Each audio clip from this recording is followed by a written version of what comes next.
ఆ దిక్కుమాల కుక్క మొహానికి చాలా కళ్ళ జోడెందుకురా చవటాన్ని. ఆలోచించగా నాకు ఐడియా తట్టింది అమ్మా. నేను ఈ నల్ల కళ్ళజోడు పెట్టుకుంటే నా లుక్ ఎట్టుందో ఎవరూ పసిగట్టలేరే అమ్మా. ఎలా ఉండే అమ్మా నా ఐడియా? ఏంటి మొహం కడుక్కున్నట్టుంది గాని ఈ పెళ్లి చూపుల్లో కూడా తింగర చేసావంటే ఇక చస్తేరికి పెళ్లి సంబంధాలు చూడండి. నేను ఏమక్కర్లేదు, ఈ సంబంధం ఖాయమైపోతుంది చూసుకో. రండి అల్లుడు గారు. అలా పడిపోయినట్రా? శుభం గాజు పగిలితే శుభం అంటారు. ఏం శుభం లేండి అన్నయ్య గారు, గాజు పగిలితే అసలు రంగు బయటపడుతుందని నా భయం. ఓ అద్దం పోయింది కదా, ఆ కళ్ళజోడు తీసేయండి అల్లుడు గారు. పర్వాలేదులేండి, ఇది ఉంటే సగం పరువైనా దక్కుతుంది. రాబే అమ్మా. రండి. కాకి చూపు చూసుకుంటూ జాగ్రత్తగా పద.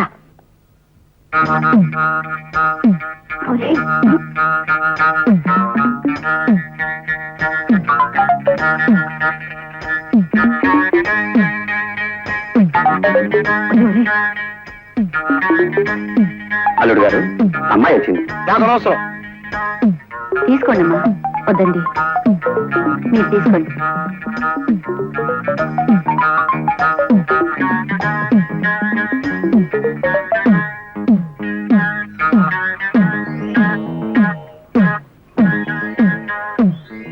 బాబు పిల్లని ఒకసారి చూడండి.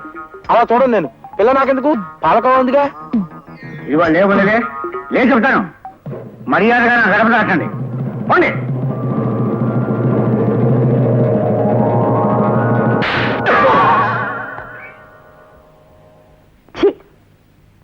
కూర్చో బాబు, కూర్చో. పలహారాలు అవి ఏమీ వద్దు, ముందు పిల్లని తీసుకురండి అన్నయ్య గారు. అదిగో మాటల్లోనే పలహారాలు వచ్చేసాయి. మీరు ఇది కాస్త రుచి చూసేలోపు అమ్మాయి ఇచ్చేస్తుంది. పలహారాలు అవి నాకు కంటపడడానికి వీల్లేదు, అవి మూల పెట్టేసేయండి. ఇక్కడ పెట్టవే. కాస్త తీసుకోండి అల్లుడు గారు. వద్దులండి, నన్ను టెంప్ట్ చేయకండి. అదిగో అమ్మాయి ఇచ్చింది బాబు. పలహారాల సైడ్ కాకుండా ఇంకో సైడ్ కూర్చోబెట్టండి. అలా కూర్చోబెట్టవే. కూర్చోమ్మా. మీ పేరేమిటి? మండోదరి. ఓ ఐ సీ. నా పేరు సుబ్రహ్మణ్యం. మీ అభిరుచులు ఏమిటి? నా అభిరుచి నానబెట్టిన వడపప్పులో ఉప్పు కారం పచ్చిమిరపకాయలు వేసుకుని నిమ్మరసం పిండి లాగించేయటం. అమ్మా, అభిరుచి అంటే మింగే రుచి అని కాదు, అది వేరు. ఏమిటి, మీకు వడపప్పు అంటే ఇష్టమా? నాకు అదంటే ప్రాణం. అసలు మీరు ఎప్పుడైనా ఆవకాయలో కంది పడేసుకు తినారా? బోల్డు సార్లు తిన్నా. మాగాయిలో మీగడ పెరుగు వేసుకుని తింటే ఆహా నా రాజా. అన్నయ్య గారు, అమ్మాయికి తిండి అవి ఎక్కువ అనుకుంటాను. ఉన్నమాట చెప్పకే, దానికి అది ఒక్కటే వీక్నెస్ అక్కయ్య గారు.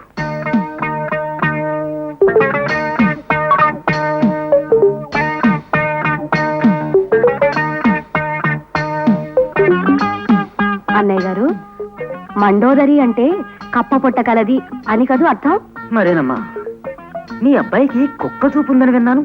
మరే కుక్క చూపుకి కప్ప పొట్టకి మా బాగా సరిపోయింది. ఏ ముహూర్తాలు పెట్టించేద్దామా? శుభం. ఏమైనా నేను ఒప్పుకోనండి. వంకాయ కూర అల్లం పెట్టి వండితే అద్దరిందన్నమాటే. పొరపడుతున్నావు మండోదరి. అసలు వంకాయ వేపుడు చేస్తే ఆహా, స్వర్గానికి అంగుళమే దూరం. మీకు తెలియక మాట్లాడుతున్నారు. వంకాయ కొత్తిమీర కారం పెట్టిన కూర మీరు ఎప్పుడైనా తిన్నారా? ఇదిగో, అసలు నీకు తెలియని విషయం ఒకటి చెప్పనా? గుత్తి వంకాయ కూర ఉల్లి కారం పెట్టి చేసి దాన్ని వేసి శివంగి పులుసని తయారు చేస్తారు. ఆహా, అది తింటే అంతే, మాటలేవు. చాలండి, పెద్ద చెప్పచారు. మంచి పదునైన పనసకాయని చేయి తిరిగిన వాడు తరిగాక కూర చేసుకుని తింటే ఉంటుంది. మీ జీడిపప్పులు అసలు ఎందుకు పనికొస్తాయండి? పక్కనింత వెన్నముద్ద పెట్టుకొని కొంచెం కొంచెం నంచుకుంటూ పనస కూర తింటుంటే ఆహా నా రాజా. వీళ్ళిలా కూరల గురించి పచ్చళ్ళ గురించి చర్చించుకుంటూ కూర్చుంటే కాపురం ఎట్టా చేస్తారు? నేను నాయనమ్మని ఎప్పుడవుతాను? నా శ్రాద్ధం.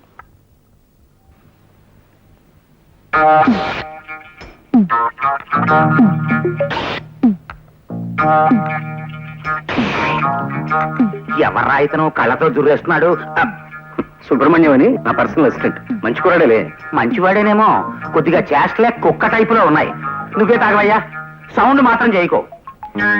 పద్మకి ఏమేమి సంబంధాలు చూస్తున్నావా? ఓ సంబంధం చూశానన్నయ్యా. ఆ పెళ్లి కొడుకు నా దగ్గర మేనేజర్ గా పనిచేసే ఓ కుర్రాడి స్నేహితుడే. మీరు ఇక్కడ ఉన్నప్పుడే పెళ్లి చూపులు కానిచేద్దాం.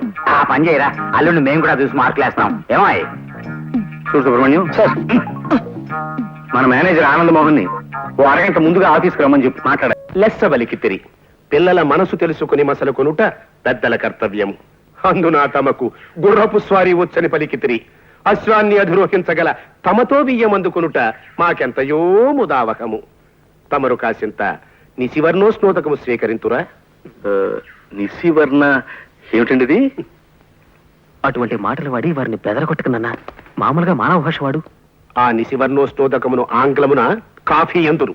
అది నువ్వు తెలియదు మనకు, మన శ్రాద్ధము.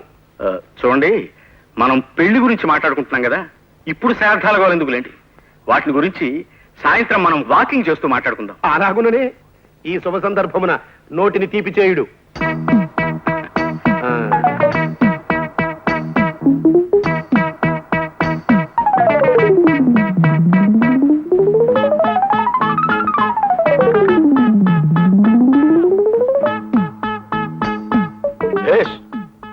బావును.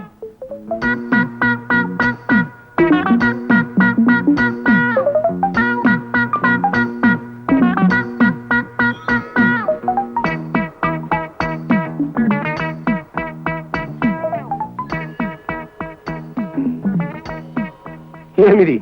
ఎవరీతడు? సునక లక్షణ సంజాతుల వెళ్ళనున్నాడు. ఒట్టే చెప్తున్నాను సార్, మీరు అన్న మాటలో ఒక్క ముక్క నాకు అర్థం కాలేదు. అదే నీకు కుక్క లక్షణం ఉందేమిటని అడుగుతున్నారు. క్షమించాలి సార్, అదొక్కటే నా వీక్నెస్. సరి సరి. ఈ శుభలగ్నమున మీ పుత్రిక చిరంజీవి సౌభాగ్యవతి పద్మావతిని మా సుంఠ ఆనందమోహన్ ధర్మపత్నిగా స్వీకరించుటకు మా సమ్మతము తెలియపరచుచుంటిమి. శుభం భూయాత్.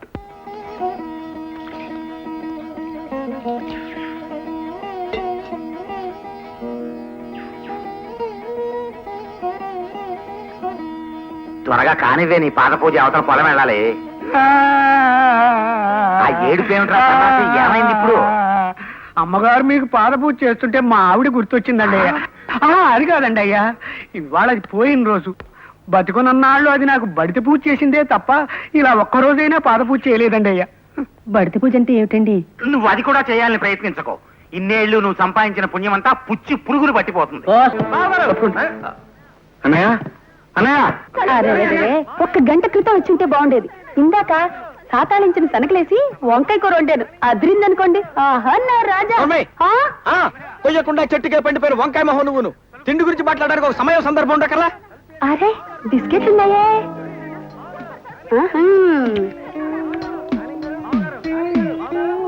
అది చూడండి, కుక్క చూపులు చూడటానికి ఒక సమయం సందర్భం ఉండకర్లా. అర్థమైంది కదా, నేను చాలా ప్రిన్సిపల్స్ ఉన్న మనిషిని. నా ఆఫీసులో ఉద్యోగం చేయడం అంటే తారు రోడ్డు మీద కారు ప్రయాణం లాంటిది కాదు, మిట్టపల్లాల్లో కాలినడక లాంటిదని నీకు తెలియజేయడానికే నిన్ను ఈ రూట్ లో తీసుకొచ్చానన్నమాట. తెలిసిందా?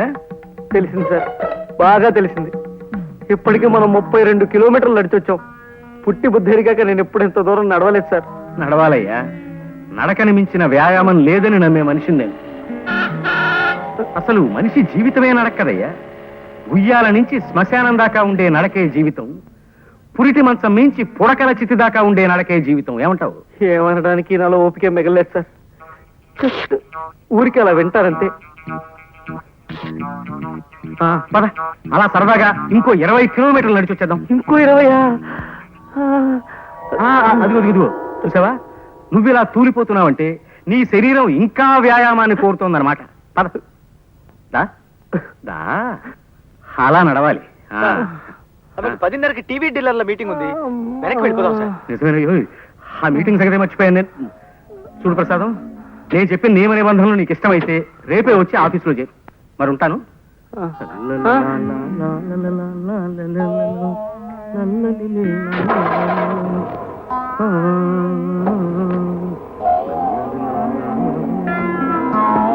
ఈ ఏడుపేంట్రా? కాళ్ళు నొప్పులు పుడితే కళ్ళనీళ్ళు పెట్టుకుంటావేమిటి? సార్, ఇలా శ్మశానంలో వాకింగ్ పెట్టారు, ఏదైనా సీరియస్ మ్యాటరా? అవును, సీరియస్ మ్యాటరే. మా అమ్మాయి ఓ కుర్రాడితో ప్రేమలో పడిందని ఎవడో దగుల్బాజీ వెధవ నాకు ఉత్తరం రాశాడు. సార్, రాసిన వాడిని తిట్టకండి సార్. పాప వాడేదో మీకు మంచి చేద్దామని రాసుంటాడు. ఎవరో మహానుభావుడు. ఏమో ఎందుకు రాశాడో దరిద్రపు కుంక. నువ్వు వీక్షణ నుంచి ఆ పనిలోనే ఉండి 24 గంటల్లోపు ఆ ఉత్తరం రాసిన వెధవెవడో నాకు కనిపెట్టాడు. సార్, అమ్మాయి గారితో స్నేహం చేస్తున్న కుర్రాడు ఎవరో కనిపెట్టాలా, ఉత్తరం రాసిన మనిషి ఎవరో కనిపెట్టాలా సార్? ముందు మా అమ్మాయి మీద అభాండాలు వేస్తున్నా ఆ తలమాసిన వెధవెవడో కనిపెట్టు. 24 గంటల్లోపు ఆ ఆకాశరామన్న పేరు నాకు చెప్పకపోతే నీ ఉద్యోగం ఊడిపోతుంది. That's all. రే రే ప్రసాద్ ఆగరా రే, రే రే ప్లీజ్ రా రే, నా మాట వినరా రే ప్రసాద్, వినరా రే, నీకు మళ్ళీ ఇలాంటి ఉద్యోగం దొరకదురా. నా వల్ల కాదురా, ఉత్తరం ఎవరు రాశారో చెప్పకపోయినా నా ఉద్యోగం పోతుంది, నేనే రాశానని చెప్పినా నా ఉద్యోగం పోతుంది.